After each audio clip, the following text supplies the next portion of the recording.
Hey, it's Neil. It's Friday afternoon. We're sitting here in the Vent Central offices and we're just kind of experimenting with Facebook Live on how to utilize it to help everyone out. We just thought we'd do a test. So behind me here is a sketch that one of my kids actually did for me. And we were sitting around and we were describing a scenario called a blue ocean strategy. And basically we've used fish bowls to describe this, right? Is here we are. If you can imagine, every vending company in America is sitting in a big fishbowl, and to be successful in business, you've got to try to think out of the box. So basically the fishbowl analogy is you've got to jump from this bowl into this bowl. And there's a business strategy that I love. I read a book called Blue Ocean Strategies. And it's basically everyone swimming in the same water, and to make major profit and get ahead of the curve is to get out of the harbour where the congestion is and get into the blue ocean. And this fishbowl scenario basically describes that scenario as well, right? You've got to jump out of the bowl and get over to the blue ocean. Now when you're doing all this, there's haters.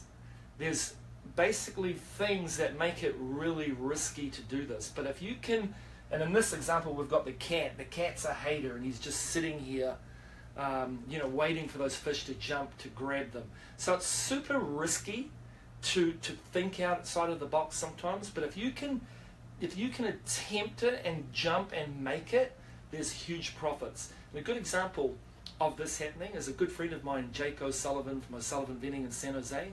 He was a typical vending guy, probably about 10-15 years ago, and he developed a vending situation that was really suitable for the high-tech companies in San Jose, and boom, 10 years later, he was so good at what he did that along came a major player and bought him out, and now he's retired.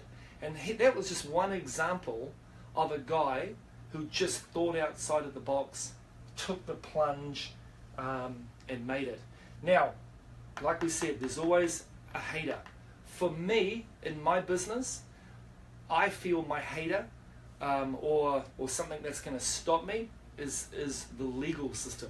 I just don't like how we have attorneys preying on us. Every time we make a move, someone jumps on us. I was just involved in my first lawsuit several weeks ago, and it was basically 7 attorneys in an office suing everyone over a $199 product, and it was a joke. But anyway, got through it, worked out really good in the long run. But just a simple diagram that might help you guys out in business. Take that plunge.